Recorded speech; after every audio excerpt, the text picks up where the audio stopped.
What's up, everybody, and welcome back to the Big Wrist Syndicate, where the wrists are big, the watches are chunky, and the sarcasm, oh, the sarcasm is thicker than a Snicker. Today we're taking a dive, literally, into this Islander ISL-18, a blue sunburst beauty that slapped itself on my wrist and said, "What's up, big boy?" And yeah, I'm still torn up that I gotta send it back. So before we crown the ISL king of the affordable divers, let's talk about the OG, the watch that inspired this whole movement, the Seiko SKX 007. This isn't just a watch, it's a lifestyle, the people's diver.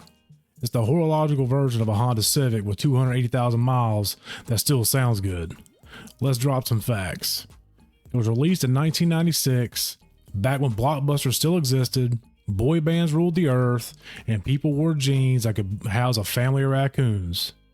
Jinkos. If you're still wearing Jinkos, yeah, I'm being judgy. It was discontinued in 2019, the year Seiko said, "Let's break millions of hearts and replace this icon with something worse, but more expensive." The watch community reacted with the emotional stability of someone who just got ghosted. It was ISO 6425 certified. This wasn't fake diver cosplay. This was a real, put me in the ocean like I'm Aquaman diver certification.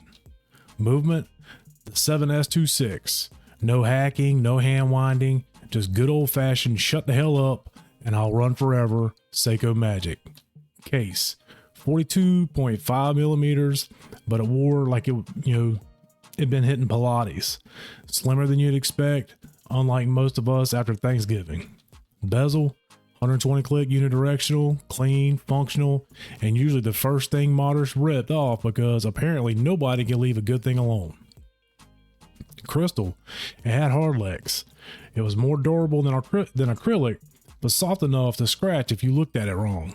Hence, the sapphire modding movement being born. Straps, 22 millimeter lugs equals strap paradise. NATO, yes. Jubilee, better. Leather, why? But fine, live your life, homeboy. The XKX was the watch you didn't just own, you modded, you bonded with it. You accidentally scratched it, you cried. Then you replaced half its parts. It was a perfect platform, which is exactly why Island Watch said, "Let's revive this legend, but do it better." And that's how the ISL-18 came to be.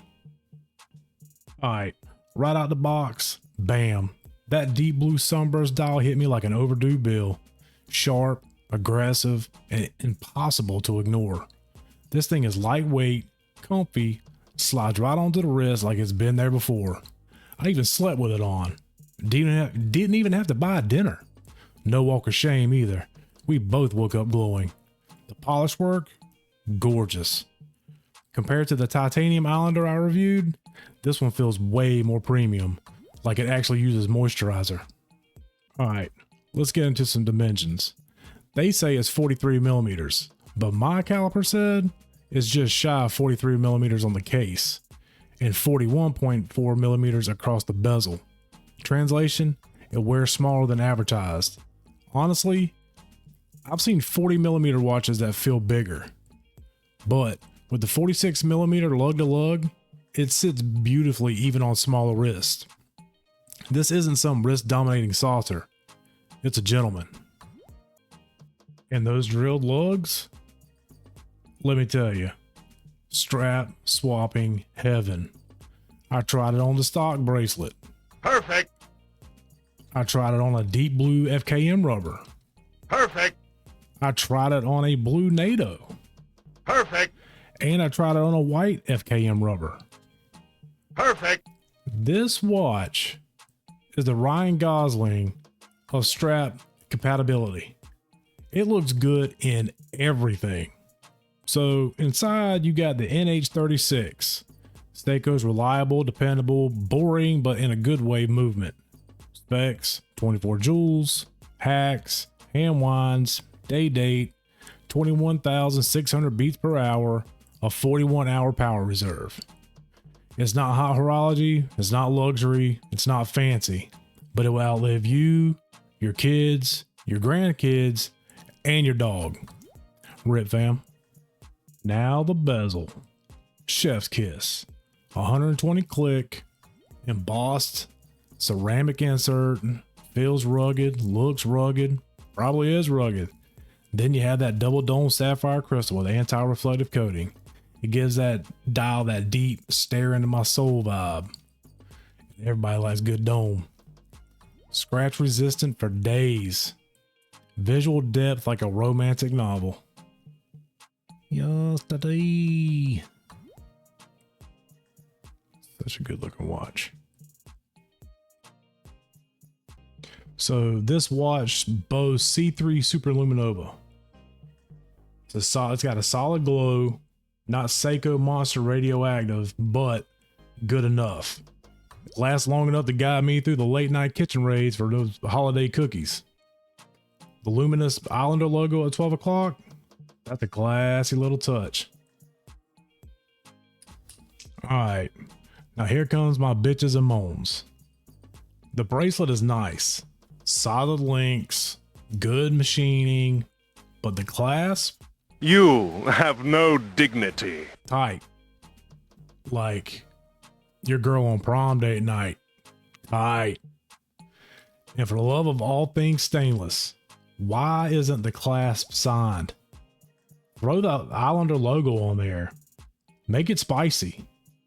Give me some sauce. You know, keep it funky. Still, not a deal breaker.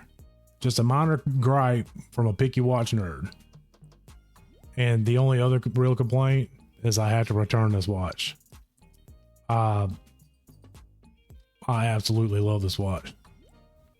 So this thing has a signed crown with the Islander logo. And then it has I don't know how easy it's going to be for me to show this with the bracelet in the way. But if not, I'll throw some photos up right here. But yeah, the case back is embossed with the lighthouse design, the Islander logo. It's just damn classy. It's not trying to pretend to be a Rolex. It's not pretending to be a Submariner. It's just an Islander being an Islander. And I love that energy. Put it this way. If I had a 3-watch collection, this thing would absolutely be one of the 3. It dresses up, it dresses down, fits beautifully, looks fantastic, and nails that SKX spirit while becoming its own beast.